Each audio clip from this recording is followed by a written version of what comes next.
Hello, I'm Mischievous Marcio, and I own every issue of Amazing Spider-Man, Amazing Fantasy number 15, and all of the Amazing Spider-Man annuals, which I say do not count, even if they were a part of this great exhibit I just saw in Chicago called Beyond Spider-Man, Dan. I mean, I even had the shirt on, but they had some annual stuff in there, but I was just going through this exhibit being like, that's cool, but it don't count. I'm imagining this wing, the Hall of Annuals, and you're looking on your map. We can skip that one. Yeah, we don't need. My son was just like, we don't really need to see this, right? I'm like, no, son, we do not. Just pretend this doesn't exist. Exactly. Yeah. Well, anyway, I'm Dapper Dan Gavasta, and I own every issue of Amazing Spider-Man, including the annuals. A hallway of a museum I would for sure visit, because in my mind, they definitely count. But for me, Amazing Fantasy 15 continues to remain a fantasy. And Mark, it may be because of recent purchases that I've made that continues to be in existence as I slowly gobble up issues of Marvel Team Up over the years.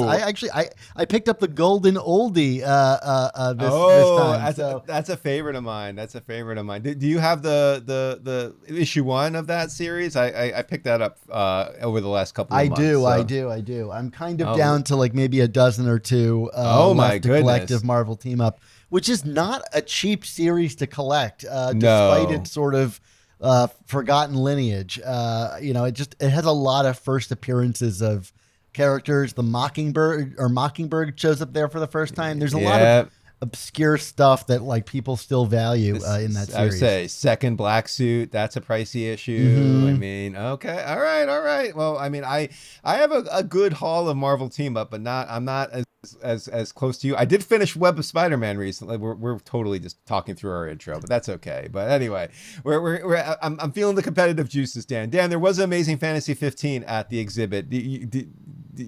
You know what that comic is, right? I'm very aware of that comic. Yeah. Okay. Anyway, I would like to own it someday, but at the current rate, I'm going. But you know what it is, Mark? It's that this weekend there was a sale at my store on back issues, and everything was 50% off, and it's okay, I'm never going to find these cheaper than that. So might as well lean in.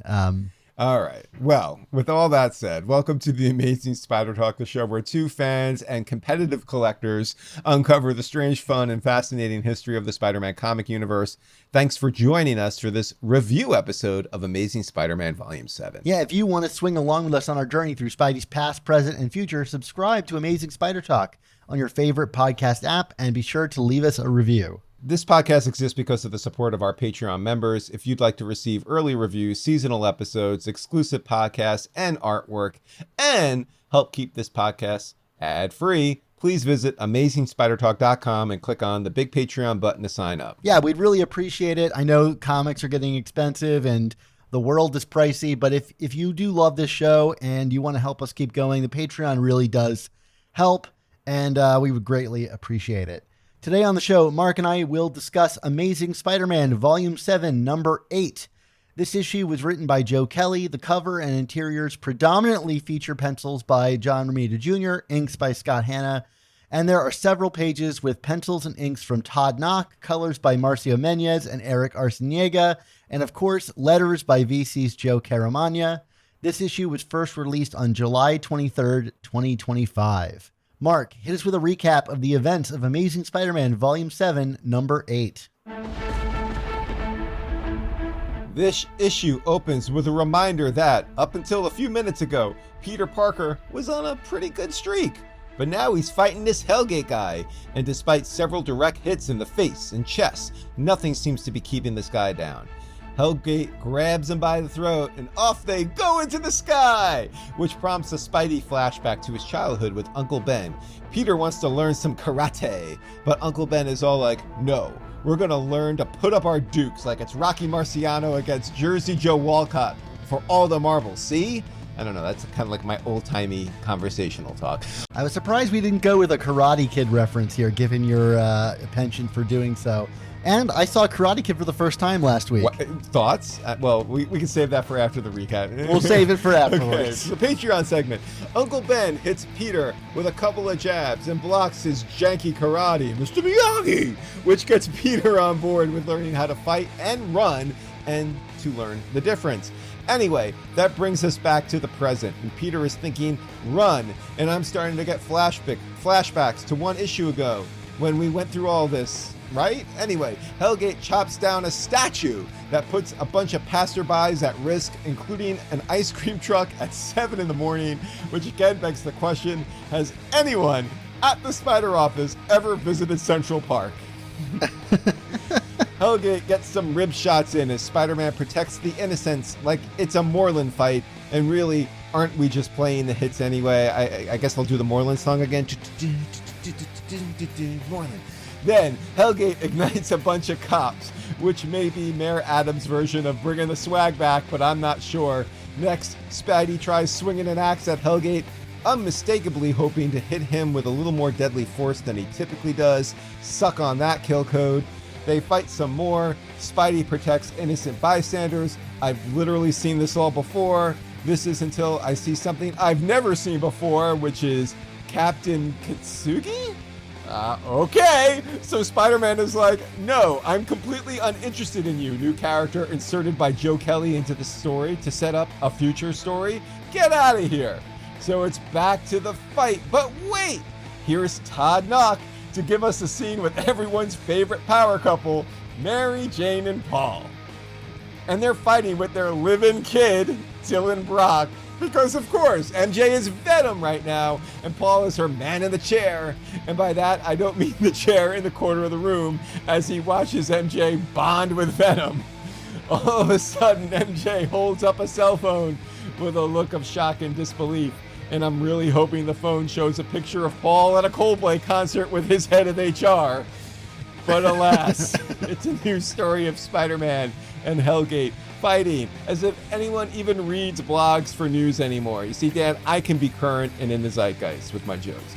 It's not just Gen X jokes. This is the kind of effortless, invisible, cross-title storytelling that Marvel built its brand on with the help of a rivet gun. So we go back to JR for his customary Spider-Man bleeding through his mask imagery, and Hellgate is all doom, doom, doom, like it's a 90s McFarlane comic.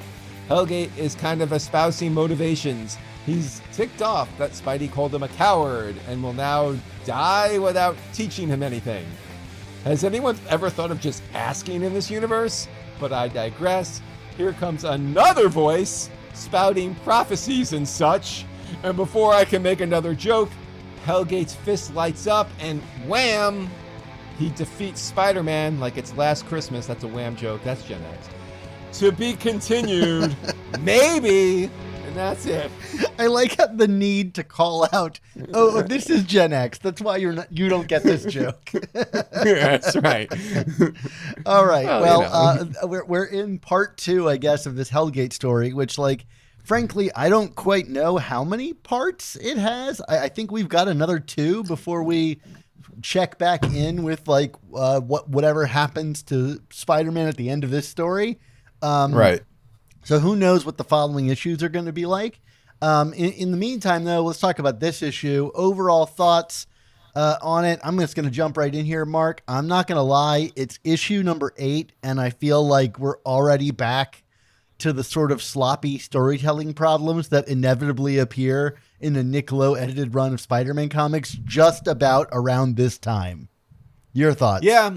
No, I mean, I can't disagree. I mean, like, you know, for sure, this is the weakest issue of this run so far. And, you know, this just smacks of, like, you know, I said to you offline, Dan, I was like, oh, this is kind of like what I imagined in a bad way, what the Joe Kelly run might be. But in fact, like, this is, I wouldn't even say that this comic is like distinctively like Joe Kelly. Like, this just feels like a random Marvel Spider Office from the last 10, 11 years, aka the Nick Lowe Spider Office. This could have been a Zeb Wells comic. This could have been a Dan Slott comic. I guess it could have been a Nick Spencer comic, although he probably would have just like retconned some random thing that no one cared about. To his credit, though, I don't feel like the Nick Spencer run fell off the rails until truly like a year into it. That's true. Like the first arc was not great, but like it took all the way till Hunted to really feel like things were not like that the Spider Office had found a way to completely derail what he was doing. Sure, that makes sense. But like, the point being is like, this comic, it just has like random things inserted that really don't make sense. We have this new villain that, I guess we could say had some build. I mean, not as much build as you would think, given it's a new villain. But like, we're now, 3 whole appearances of Hellgate in, and we're just like, what's this character's deal? Because we don't know, and we're not, no one's telling anybody. Like it's just like, oh, okay. It's like you said, it's sloppy. It's ham-fisted. It's trying to get people to buy other books. This is the stuff that is demoralizing and dispiriting about the Spider Office and this comic over the last 10 years. I'm hoping it's a blip, because I feel like we've seen a lot of promise from Joe Kelly over the last 4 or 5 months, but I guess time will tell.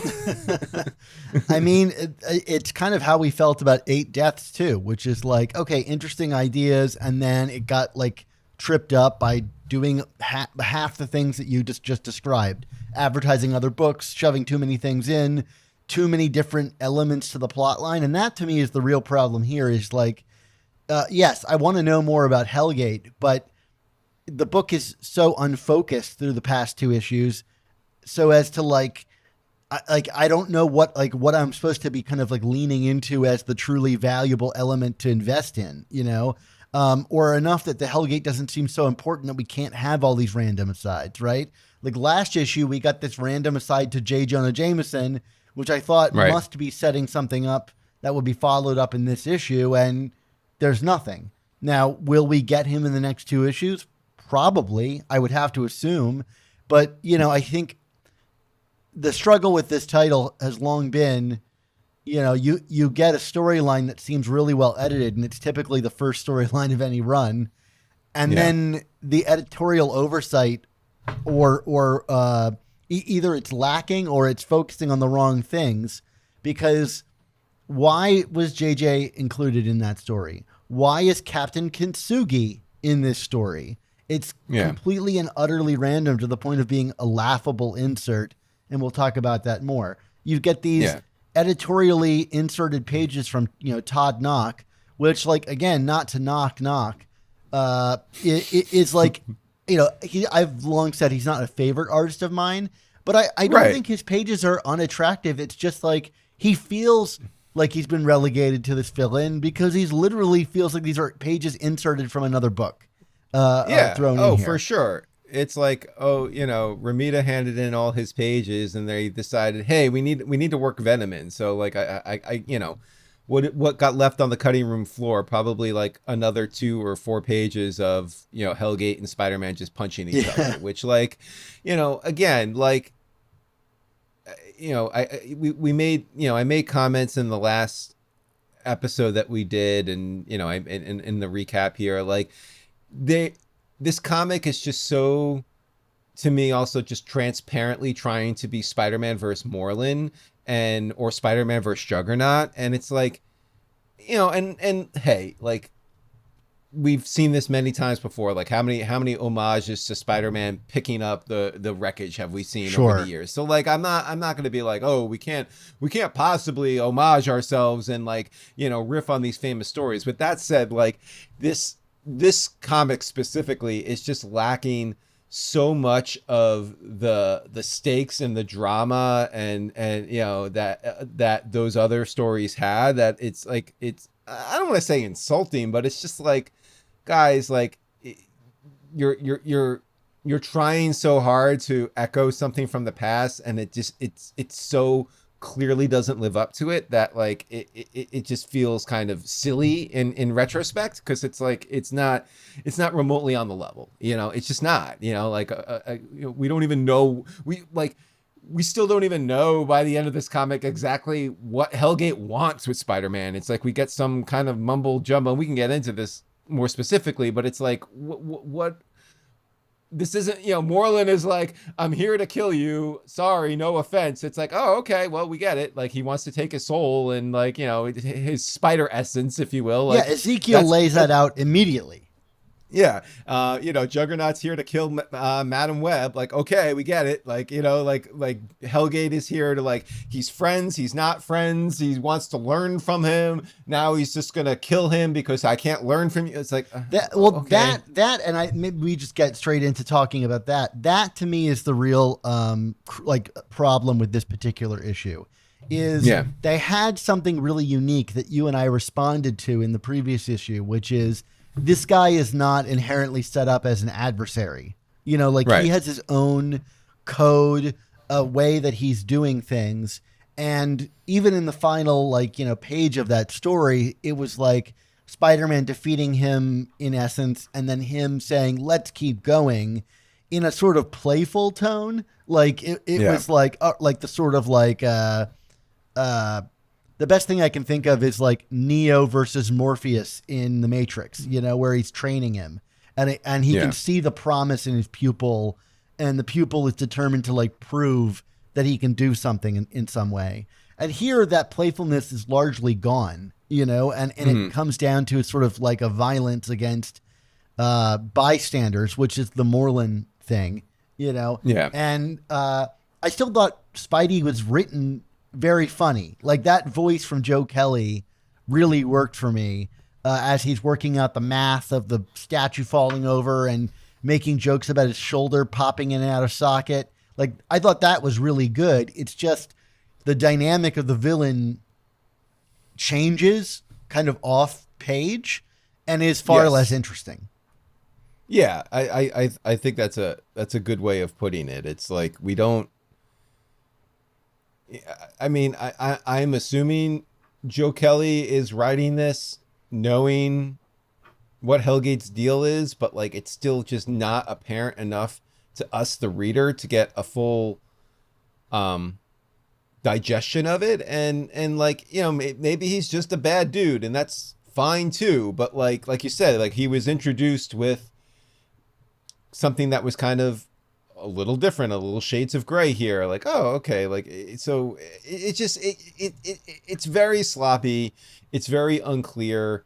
I also just feel like, not to get on Romita, because I know we love him, but like, it's, like, I feel like he's just kind of phoning it in. Like, oh, I'm just going to do like, when I started to see like the blood through the mask again, when I saw that in Zeb Wells's first arc with Tombstone, it was like, oh man, that's so raw and gritty and unique. Like I'd never really seen that in a Spider-Man comic before, the brutality of it. And it's like now, like Romita's done it for like the fourth time in the last 2 years. You know what I mean? So it's just like, okay, we're doing this again. It just, felt repetitive. It felt unclear. Like, yeah, Spider-Man's humor is really good.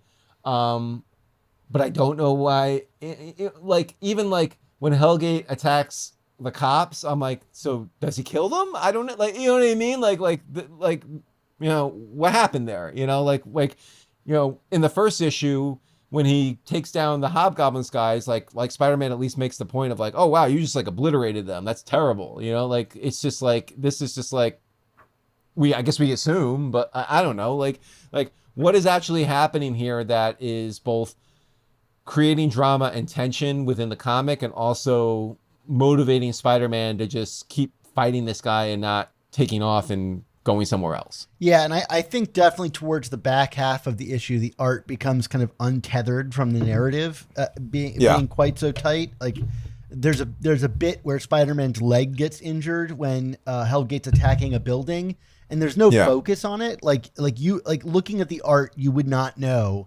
that is what you're meant to take away. And from JRJR, I'm so used to the art being able to speak without the captions laying it out, that like, you know, I that really stood out to me as an unusual thing. And then when he brings the building down on top of Hellgate, you know, it's kind of the same drawing twice. And so the distinction between those actions is not entirely clear. I do think there is some like writing to the point of like, you know, I need to stop this guy, you know, all innocence, and I'm moving him away from the city. And you can see the people fleeing in the background, which I really like that JR did.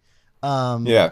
But it feels like if those are the major beats that you want to hit, then they should be the focus. And it just feels kind of unfocused.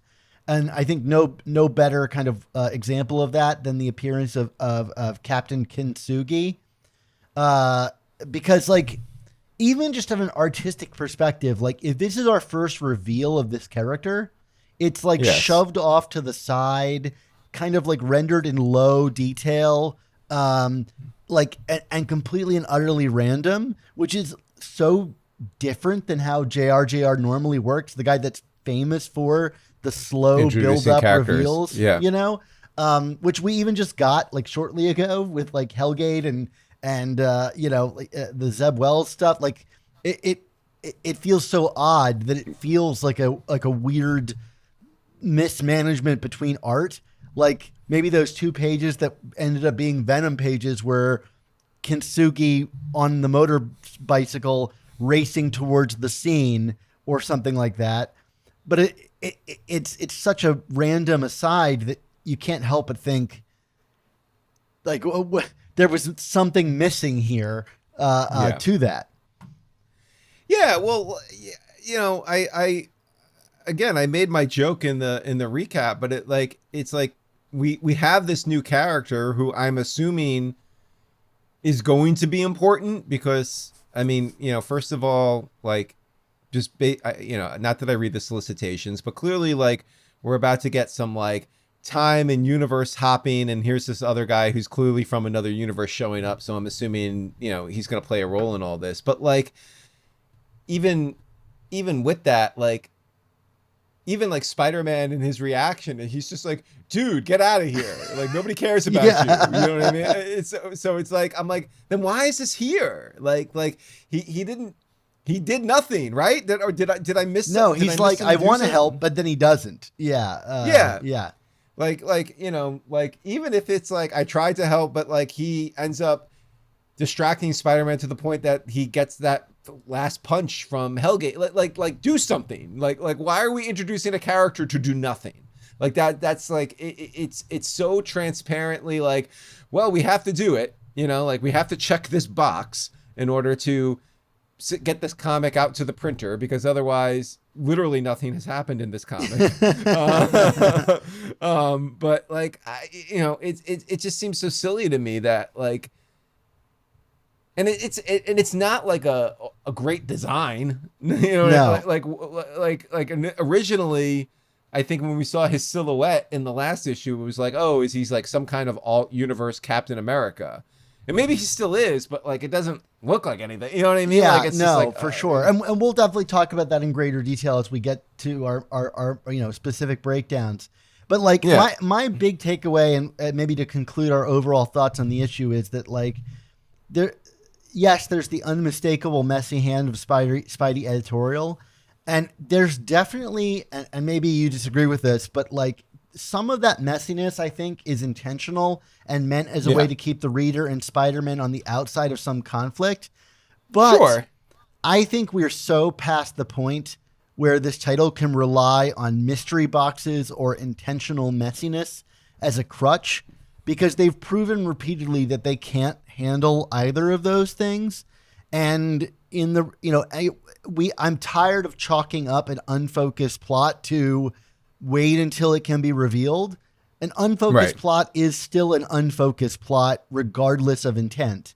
And this is how you do those mystery reveals and mystery setups in a sloppy way, which again, is completely contrasted with the story that we got prior to this, where that stuff, the mystery elements were there, but were done so much more intentionally and in thematic coherence to the story that is being told before us. Yeah, I mean, I think we talked about this when we were reviewing the issues in real time. Like the first arc, there was a mystery, but it wasn't a mystery box. And I think that's where like Marvel and the Spider Office specifically just gets itself into trouble. It's like, like you want a mystery, tell a mystery. That's fine. Like we don't need to know all of the details in the first or second issue of an arc, but like you need to like comb the layers back in a sensible way because and I think it reflects a creative team and an editorial office that like knows what it wants to do and is being confident and assertive in how it's telling its story. This is not that. And like, Gang War wasn't that, and Kindred wasn't that, and and on and on and on. You know what I mean? Like this is just like, oh, we're gonna do a thing, but like, they clearly don't have it all worked out as they're doing it. Or maybe they do, but they don't know. Like they're like, okay, well, we know it's going to be a this, but we have to find a way to get there in 3 issues. So, vamp, like, okay, like we're gonna make this work, but it never works. Well, there's a real art to laying out the breadcrumbs, like it's why Agatha Christie is so beloved, is like she knew how to give you the information that made sense within the moment before completely changing it on you. But the whole time you're reading it, everything is locking into place until it suddenly is, fully locks into place and you realize the full scope of the mystery. Like when you have a random inclusion of a character like Captain Kintsugi who just shows up as if he's interrupting the comic, or MJ is suddenly deciding that she wants to think about what Peter Parker is doing. Like this is not this is not elegant storytelling. This is, we have breadcrumbs, and I guess we're going to just put them in here. Yeah. All right. Well, what do you want to dive deeper on first here, Dan? Like, I know we got a couple different things, and I know we also touched on a lot of other stuff. So speaking of breadcrumbs, take us where we're going next, Dan. Sure. Let's talk about the Hellgate fight itself. I think we talked a lot about it already, but I do think there are some kind of like interesting things to maybe pick up here. Sure. Obviously there's the Moreland comparisons, and that was definitely like a fight for survival, whereas this does feel a little bit different than that. I mean, it's a nuanced difference, but there's definitely, Hellgate. I think my big problem is Hellgate is silent for most of this issue after being a bit of a talker, and the talking is kind of what gives him interest. But when he does talk in this issue, yes, it's a lot of repeated beats, but it at least allows us to start nailing some things down, which is to say he doesn't care about any of the fallout of what's happening in the fight. And maybe he's using it to lure Spider-Man in the way that Moreland was, but for most of it, it just kind of feels like he's like, why are you focusing on this? Like, your battle is with me. Nothing else matters. And he keeps leaning into this whole, like, you're going to teach me about the nature of strength and power, which is something that I think is interesting, at the very least, leaning into a sort of core Spider-Man, concept. Where that's going to go, ultimately, I don't know. And is it enough to support this issue? I don't think. But there is something there. Yeah, I mean, it's interesting, but like you said, like without a real foundation behind it, like I don't know what they're ultimately trying to say through this character. You know what I mean? Like it just seems odd to me.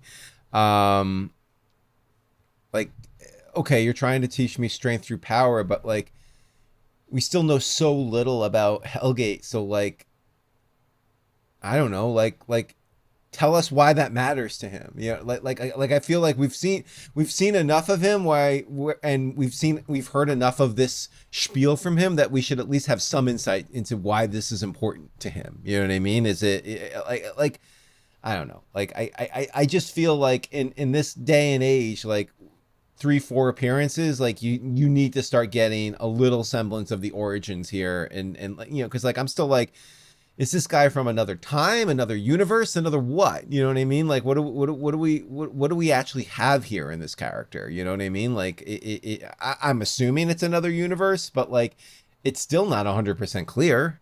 Yeah, absolutely. I mean, I think the one thing that is clear, I guess, that I wanted to point out was that like for Hellgate, strength is purely an exploration of like physical might, Right. and one's individual strength rather than like one's like role within a community, right?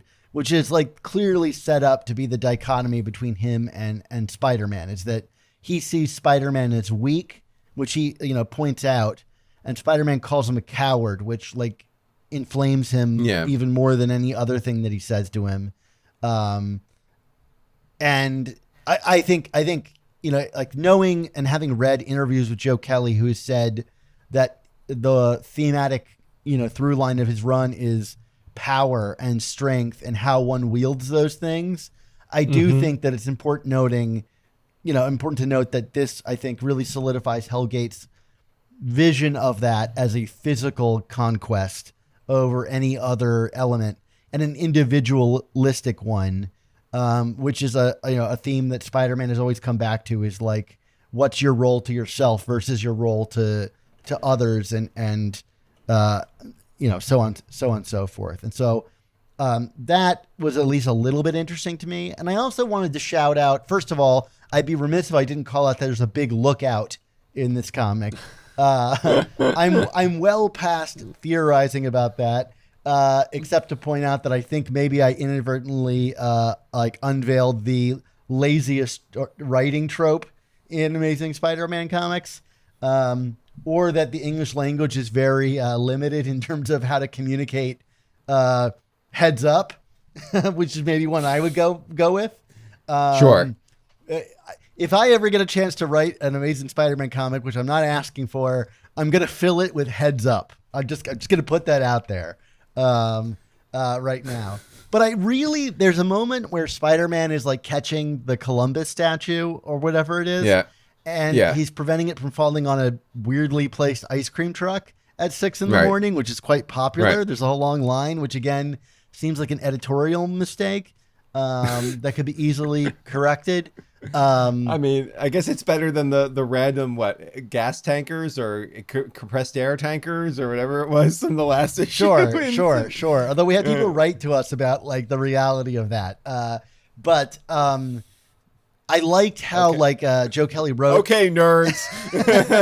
Yeah, I liked how Joe Kelly like wrote about Spider-Man thinking about the scientific and mathematics of the like where to place himself and the falling of the statue, and then the whole kind of showing how harried he is by the fact that he just lets it drop on the ice cream truck without confirmation that no one's in there because so much is going on. To me, of all of the moments in the fight, that communicated, one, how Spider-Man engages in fights, which is using his intellect to, weigh all these things, and when that breaks down because you don't have the time to think about it. And I like that as a piece of character writing for him. Yeah, no, it's hard to like completely absolve the writer because he did write this comic, but like I don't know if I can place a lot of what frustrated me about this comic at the feet of Joe Kelly. I think like because I think some of the things that are distinctive to Joe Kelly, at least in this run, were quite good. Like, was there anything else on the fight, or do you want to talk about like the Uncle Ben flashback for example? Well, let's get to the wrap up of the issue real quick. I guess which is the conclusion of the fight is that Spidey is spared a death by Nicodemu, the voice that Hellgate has been like suggesting has foretold the battle with Steel Silk. And as Hellgate is about to kill Spider-Man to prove this prophecy false, Nicodemu shows up and reasserts, no, he is the one foretold to guide Hellgate to greater heights, whether that's strength or whatever. And an interesting conclusion in that Hellgate punches Spider-Man, I'm guessing to teleport him to the other side of the galaxy, or whatever. But he, I know the book wants us to think Spider-Man's dead, but boy, I got a bridge to tell you. But he commands him in punching him, like, get stronger, which to me is a command to say, if if you're going to be the one that teaches me, you need to, up your strength level so that I can't wipe the floor with you. And so I expect that we're going to begin that sort of process on unpacking what is actual strength in regards to Spider-Man. But I don't know. Like, to me, I get like this kind of thing and I roll my eyes. It's the kind of like sort of, I mean, the thing that scares me about it is it actually seems so similar to 8 Deaths of Spider-Man, which is like, hey, we're going to throw Spider-Man into a realm that he's completely foreign to and try to tie some basic Spider-Man themes into it. And I don't think that's inherently a bad idea. It's just 8 Deaths got so sloppy about how it managed all of these different things, and that we're only 8 issues in and I'm seeing the typical sloppiness. This ending was not like exciting to me more than it was, oh shoot, are we about to go through this all over again? Oh, Dan, why did you even put that out there? Okay, so let's pivot from that to something I really liked, which is the Uncle Ben flashbacks. What did you think of this, Mark? Well, no, like this has been a device that Kelly has clearly wanted to lean into since starting this run anew, and I think these are good. Like this is very, like, dare I say, like Paul Jenkins-esque in terms of like his run on like Peter Parker Spider-Man, and like, like he like Jenkins and clearly wanted to like just explore that relationship with Uncle Ben, like kind of the pre-Amazing Fantasy 15 stuff that we never really got to see in the comics. And I think if anything, my only complaint with this specific sequence, like it was a very good sequence. Obviously Uncle Ben is always good for like kind of sage advice, but like I like the idea of like Peter being like, oh, I saw like some karate on TV, I want to do that, and he's like, no, I'm gonna actually teach you how to like defend yourself in like a practical way here.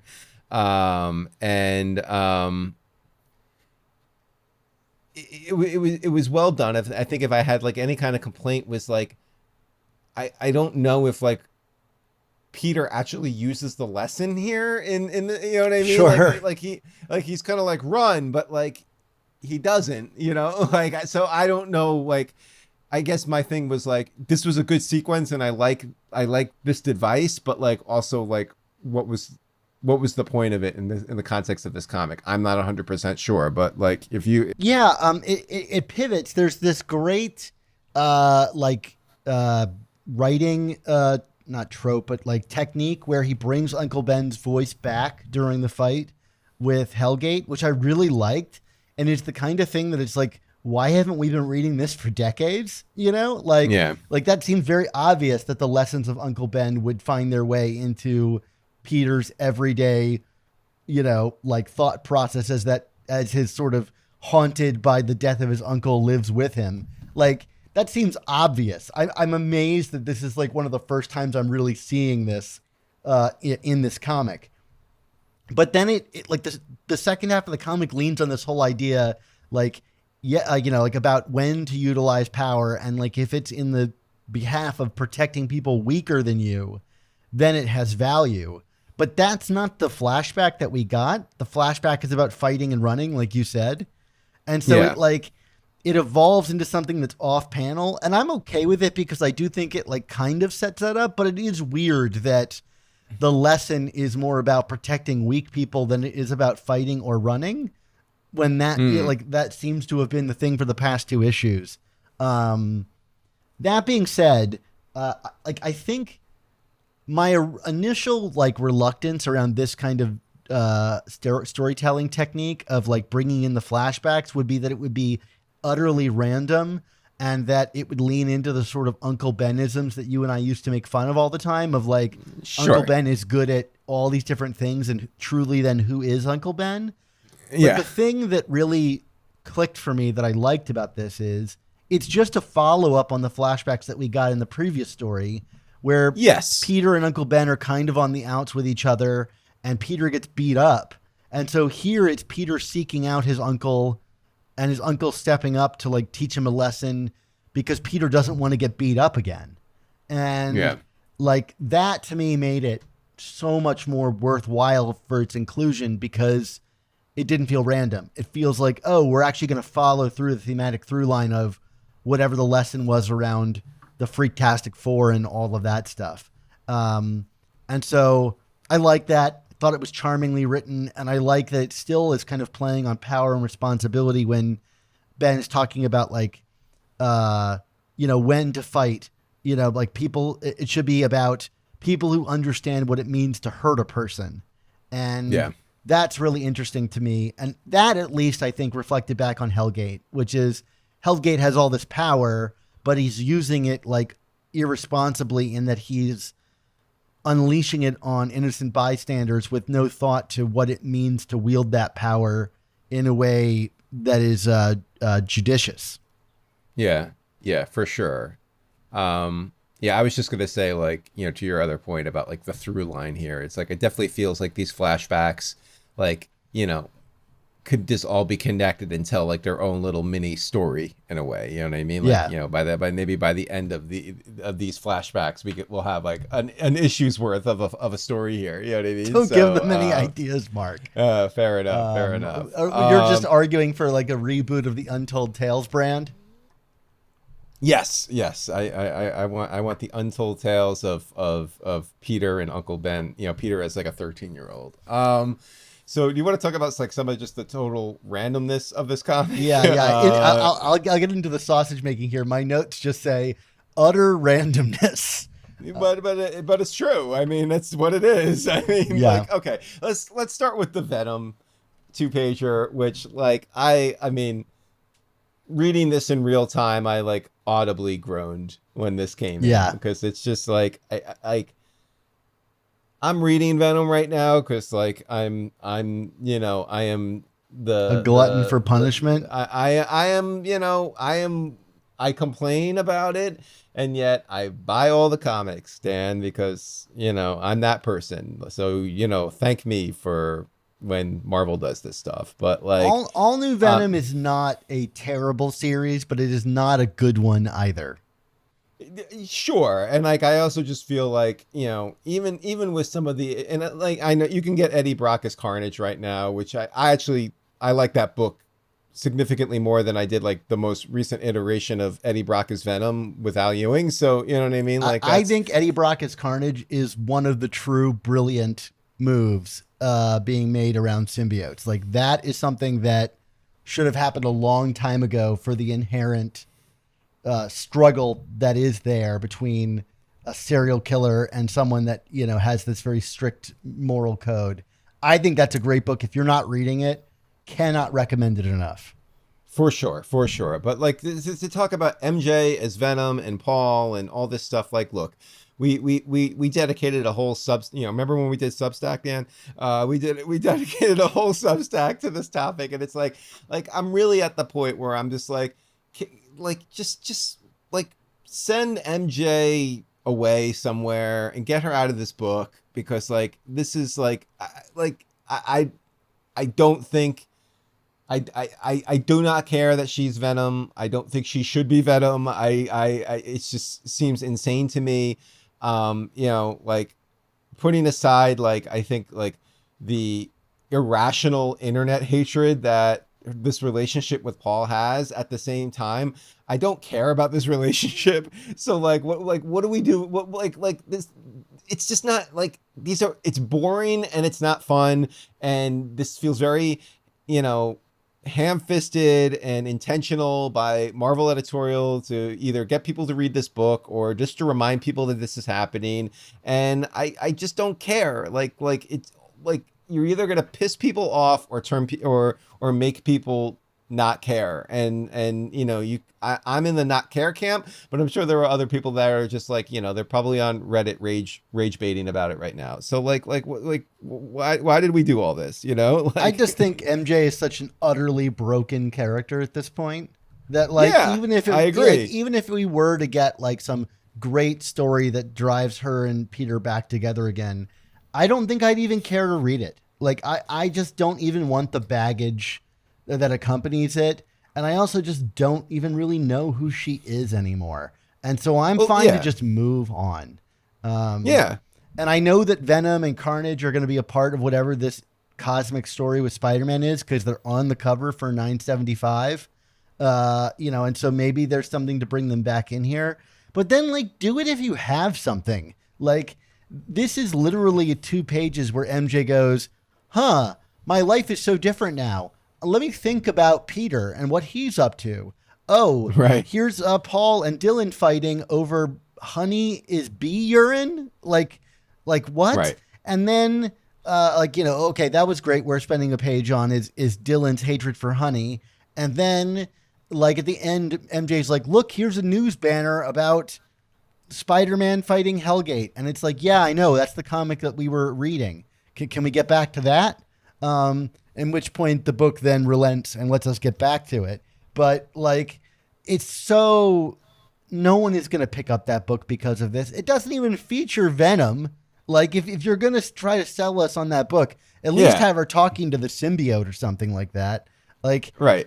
Who is this for? What was this about other than going, these characters are going to show up in the next couple of issues? Okay, great. Have them show up then. Like, why is this here? Yeah, I got nothing. And then, we alluded to it earlier, the Captain Kitsugi introduction cameo, whatever you want to call it. Like, what the heck was this? I guess. I think we said a lot about, like, our feelings about it, but I have a kind of a funny note about this. So if you don't know, Kintsugi is the Japanese art of repairing broken things by like fusing them back together with oftentimes with gold. It's a very distinct look. And it's represented, obviously, I think, in this character's design and in their name. And it's funny because, like, after we recorded our previous podcast of the last issue, I was watching YouTube and I got an ad for this, like, men's metal wallet, a Ridge wallet, but some other brand. And they were doing Kintsugi, like, branding of, like, gold refused back together wallets. And I was like, oh, that's like the character from that issue. And I made a note of it in the Slack. Like, I wonder if, like, Kintsugi has anything to do with this character. Lo and behold, it was revealed to be Captain Kintsugi. So that was a kind of weird moment where my life kind of led me to something early. And so regardless, the name makes some sense in the design. We talked about the Captain America-ness of it. And now we know that this person is a captain, right? Which we didn't know. So I think that leads some credence to that theory in some regard. But I'm curious because, like, Kintsugi is such a Japanese coded thing and Hellgate is not at all Japanese coded, right? No. And Nicodemo or whatever, like, makes me think of, like, Nicodemus, which is like a Christ or, like, New Testament, figure. So, like, I don't know if there's any relationship there. It did look vaguely Asian, I think, in its design in that one very small panel we get of the character. But, like, I'm trying to figure out, like, okay, like, are these things actually related? Like, why bring in a Japanese art form that's so distinctly Japanese alongside a character like Hellgate that just doesn't really echo any of that kind of, like, coding? So I don't know if you have any thoughts about that, but I think some of our initial, like, theorizing about the Captain America thing, perhaps displaced to Japan, has some value behind it. I mean, that shield remains there and it still looks like Cap's shield. Sure. Yeah. I mean, I don't know if I have theories that with any real depth to it, but, like, the fact that we're getting this mishmash of, cultures and whatnot, like, it's hard to say in the current status quo if that's just sloppiness or maybe it's intentional. I mean, I guess we'll find out. I don't know. I mean, but it does seem a little random to have, again, like, I see Hellgate and I'm thinking of like, Greek mythology, you know what I mean? Like that seems to be kind of like where or it's like even like derived the from. Crusades or something like that. Yeah, exactly. So, Bottom line, I still don't care about this character, no, but like, there are at least some things that are starting to kind of like begin to define the visual look of the character. And maybe time will tell and it will become interesting, but this was an utterly random inclusion. yeah, it is.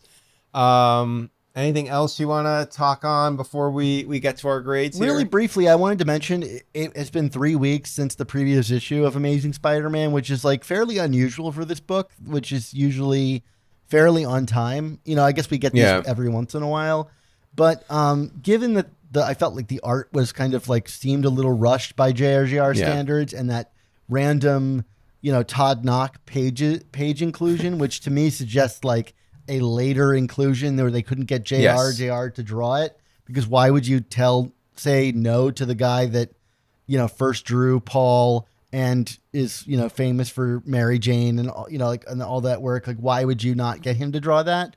Right. So it makes me like kind of wonder. And then when I was rereading this today, I flipped to the final page of the issue where it has the next cover. And it says for the next issue, like for sale in July, which it explicitly is not. Like it's being sold in August. Now, early August, like maybe a week displaced from when it thinks it's being sold. But it makes it, I don't know if it's clear or if I'm intuiting too much from it. But like to me, it seems like the 3-week break might have been an accident or had to have been pushed a while back from a 2-week break. I don't know if it's worth speculating on, but like as you and I continue to kind of document, these comics and the sort of like low-lead Spider Office struggle to keep up with editing a bi-monthly comic that makes sense and lays its cards out in order, we've watched that disintegrate quite rapidly from an issue 1 across a number of runs here, and seeing a sort of like issue that feels cobbled together, has seemingly been delayed as reflected by the interior materials. Like, I just wanted to put a note on that because I'm like, are we already hitting the point where this office is struggling to keep everything on a schedule, which can even trip up someone like Kelly, who has talked openly about being over a dozen issues ahead in his writing. So anyway, the bi-monthly ASM experiment continues, unabated, with this. But I wanted to note that it seems like there's some weirdness going on behind the scenes. Yeah, for sure. All right. Well, do you want to give this a grade, Dan? Yeah, I think I'm giving this one a flat C. I'm gonna go C-. But yeah, I mean, like there, like we've talked about, there were some decent things in here. It's not like, I don't want to make it sound like we're in the doldrums here, but yeah, this is far from the lowest we've been. It's just like a sort of sloppiness creeping in. Yes, for sure. All right, well, that brings us to the end of this episode, but we want to thank you, the listeners and viewers, for tuning in to this episode of the Amazing Spider Talk.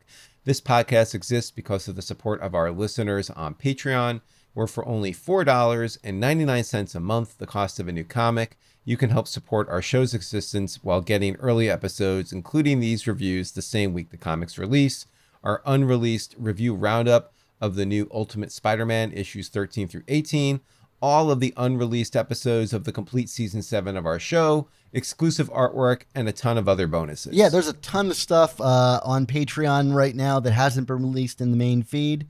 So if you want to get caught up on our thoughts on Ultimate Spider-Man and more, please go check out the Patreon. And to that point, if you value Smart's comics criticism and historical analysis, we hope you'll consider supporting us on Patreon. What we do on the show is definitely niche, admittedly so. Still, if you find our Spider-Man commentary and community valuable, we can only continue doing what we do with your support on Patreon.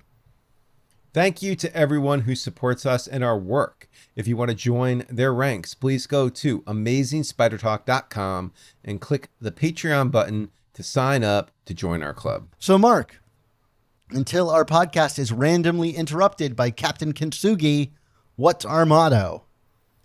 With great podcasts, there must also come the Amazing Spider Talk.